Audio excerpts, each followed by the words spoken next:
Me and my older sister were the two best thieves in the family. She was the top shoplifter. From the late 1800s, an all-female gang of shoplifters from South London targeted high-end department stores. They were known as the 40 Elephants. While an organised crime gang operating in a capital city isn't unusual, what makes the 40 Elephants different, bar the name, is 1.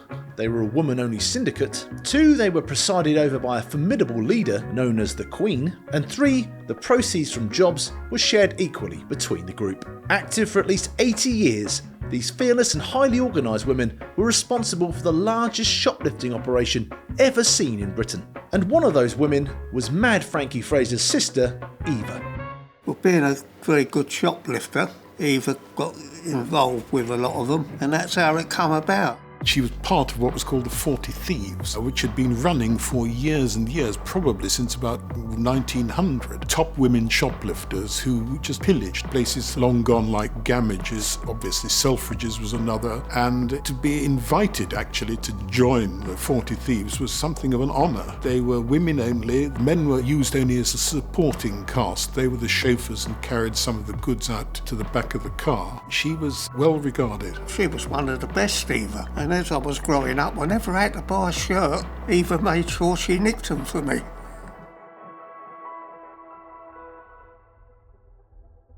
As long as there have been shops, there have been shoplifters, but the scale of the 40 Elephants was something that has never been seen before or since. To understand why this unique all-female shoplifting gang was formed, we first need to understand a little of what life was like for girls and women in the late 1800s, in this poor, working-class pocket of South London. Back then, Elephant and Castle was known for its clusters of slum housing, where 3 or more families shared a single decaying terraced house. For working-class women, there was little hope of escaping their destiny of working hard for low pay to try and support their large families. For many, theft was born out of necessity. Stealing was simply a way out of poverty. Coincidentally, around the same time, shopping had transformed into a leisure activity. This was the dawn of the department store, where browsing was encouraged and expensive shop stock was no longer hidden away behind counters, but displayed on tables and hangers. It had never been easier to steal.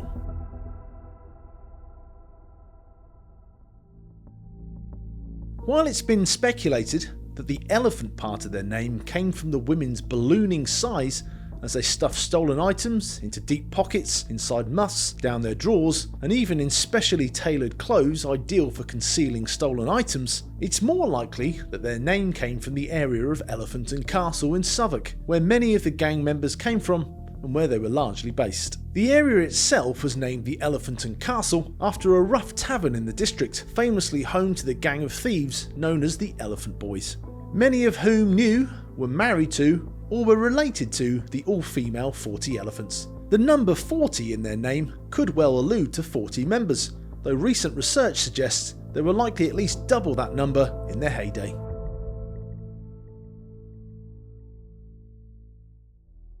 Accurate information about Mary Carr is hard to come by. We do know that she was born in Holborn in 1862 and that she got her first conviction for shoplifting aged 14. By 1881, she was an inmate at the St Mary the Virgin Penitentiary in Kent, though no one knows why. Sometime around 1890, Carr became the first queen of the 40 Elephants.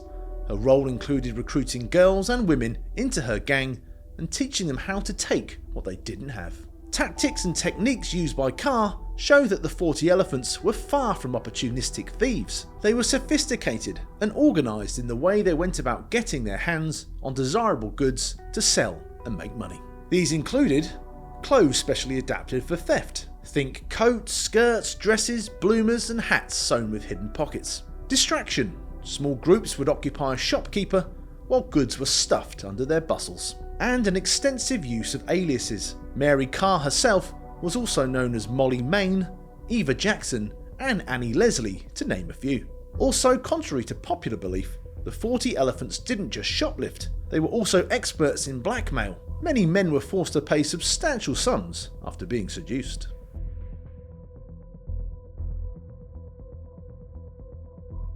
Despite being noted in one 1900 police report as one of the most dangerous women in the metropolis, reporters were often most struck by Mary Carr's good looks.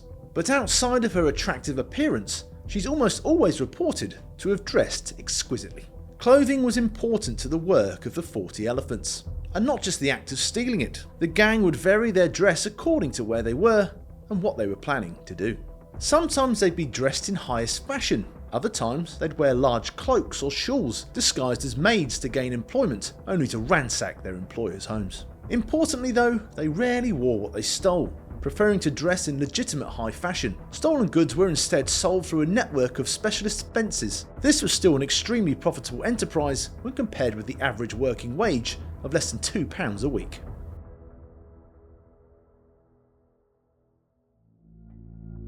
Around the same time Mary Carr was jailed, another queen was born, Alice Diamond, later nicknamed Diamond Annie. By the time she was 17, Diamond already had a string of theft charges. By the age of 20, she was wearing a set of diamond rings that doubled as a knuckle duster. Diamond ruled with military precision. She expertly divided the gangs into cells, or small teams of hoisters on a rota basis, making spotting individual thieves difficult. Diamond is understood to have trained Frankie Fraser's sister Eva.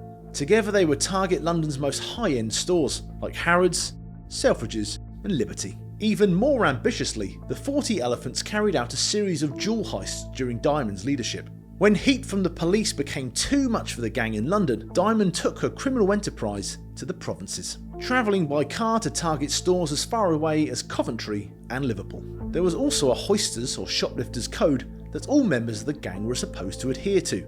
They included the following: no drinking before a raid and early hours to bed. Members must not steal from each other, their money or boyfriends. Families must be looked after while a member is in prison. Members do not wear what they steal. Members must not aid police in any way.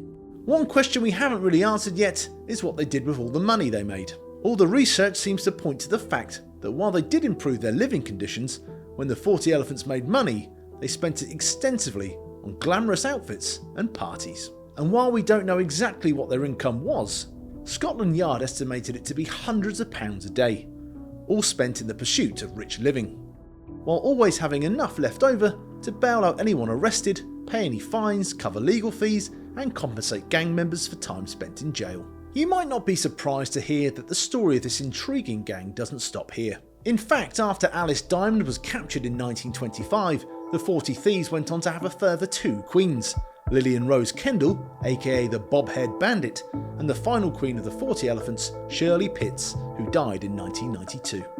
For more content from Britain's Underworld, please do subscribe to the channel. Don't forget to give us a thumbs up below and make sure you click that hype button. And if you'd like to find out even more about the mysterious 40 Elephants, please let us know in the comments and we'd be happy to do a follow-up video. I'm Nick from Underworld Uncut. Thanks for watching. We'll see you next time.